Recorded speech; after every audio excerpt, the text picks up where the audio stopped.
A day in my life as a hairdresser, nag-unbox og item gikan sa Shopee. Oh, for today video day. Charot. So, ayun na nga mga mare at dumating na yung aking order galing sa Shopee. So, itong in-order ko, ang 2 piraso ng ating wrap and washing machine stand. So, yung binili ko mare, syempre, naghahanap tayo ng affordable lang at saka quality naman siya.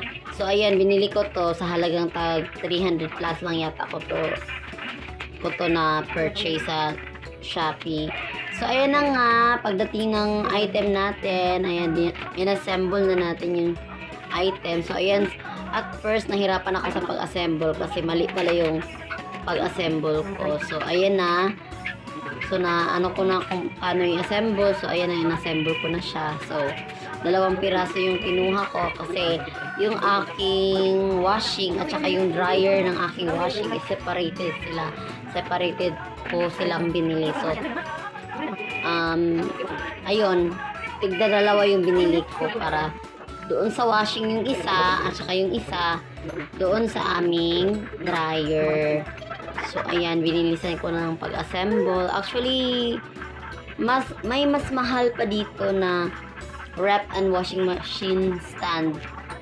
Pero ito yung binili ko kasi ito yung mura. At saka washing lang naman at saka dryer yung gagamitan niyan. Hindi masyadong mabigat. So ayan, inilagay ko na. So since pa-square yung forma ng na ito, ng ating washing machine and wrap stand. So ayan, in-adjust ko muna siya kasi yung aming washing at saka yung aming dryer is pa-curve siya,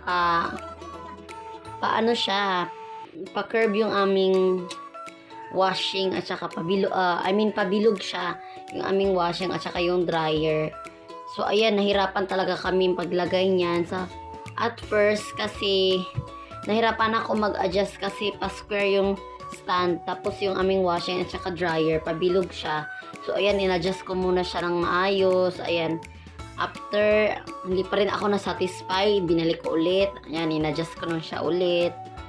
So ayan, natagalan kami dito sa pag-adjust ng ating stand kasi hindi talaga kumbinsido kung safe ba siya ilagay ng ganun kasi pabilog nga ang aming washing at saka yung dryer namin gaya ng sinabi ko. So ayun na nga, na pag-isipan ko na what if lagyan ko na lang siya ng plywood sa ibabaw. So ayun na nga, naghanap ako ng plywood kasi hindi talaga ako na-satisfy doon kasi baka mahulog siya pag naka-on na yung washing, pag galaw-galaw ng washing at saka dryer, baka baka mahulog siya dyan sa So ayan, naisipan ko maghanap ng plywood. Ayan, at sinukat ko muna bago ko siya ilagay doon sa ating patungan ng ating dryer at saka ng ating washing machine. So ayan, first kung yung ating dryer at saka the second one is itong ating washing machine. So ayan na nga, so paglagay ko dyan at pagkatapos kong ilagay yung plywood, then na-satisfied na talaga ako kasi mas safe na siya na nilagyan ko siya ng plywood sa ibabaw.